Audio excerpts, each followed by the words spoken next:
It's absolutely gorgeous, and I'm recording these videos because I have some friends and clients that have said, look, it's all very good and we can talk to you, Simon, but we need some stuff to dig back to, go over when you're not around. So I promised to share some more stories and share them with you out in the world as well. So it is an absolutely freezing cold day, which is nice, -1, -2 here, but the sun is out.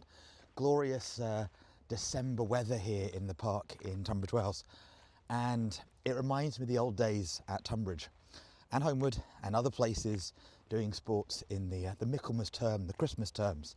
Why does it remind me of that? Because on those days when it was absolutely chilly, the sun was out, maybe a little bit, or even gone in, we would be told we'd have to go out to the fields and we'd be doing rugby.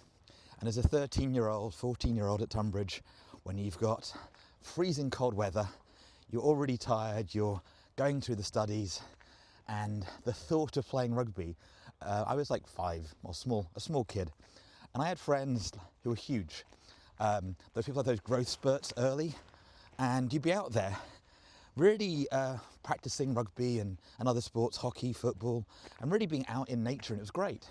However, at the time, you'd be like, I want to be in the warm at times. And there was something about the team that got formed. And sometimes the teams were really friendly. What I love about Tunbridge is we played hard and we were good friends. We didn't really want to kill each other on the rugby field.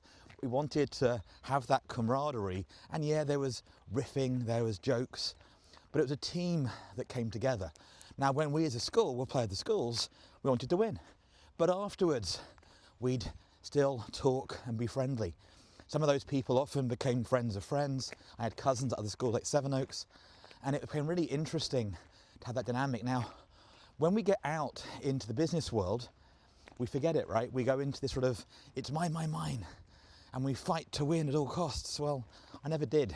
And I'm realizing more and more that long-term strategic win-win-win mentality was so vital for me to keep sanity and thrive through the bad times and the challenging times and the good times.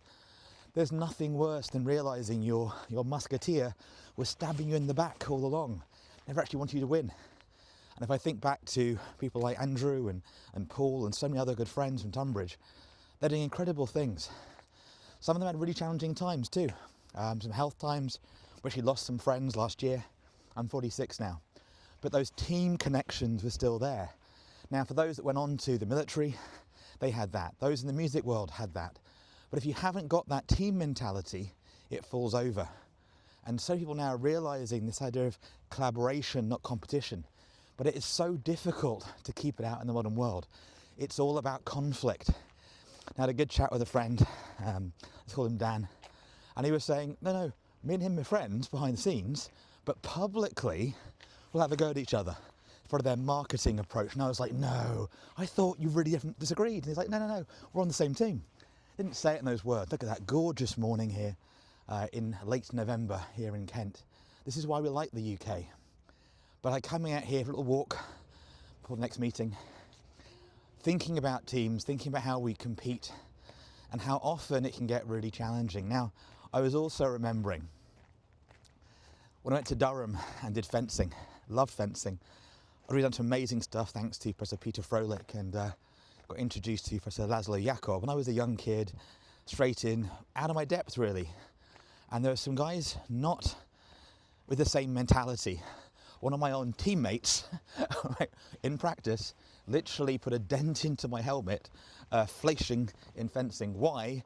Because he wanted to win. I'd scored 2 points off him, and who's this young kid? And I didn't know any better. I just do what I've been taught. And it was okay, but I didn't like training with him because he didn't have that self-control. When we do Tai Chi Chuan, when we do fencing, when other things we do, we call it playing, like elder brothers, we're all friends. We're not trying to like destroy the other and break them. So many hard-style martial arts get that wrong. So many business guys get that wrong. So many people I thought were my mentors in the past didn't really get that right at all. I actually had a good friend who I thought was a friend, and I paid him for mentoring for a day. It was a big disaster. And literally it turns out the entire time he's been in, prospecting mode. There was no team. There was him win at all costs, and that's not the same.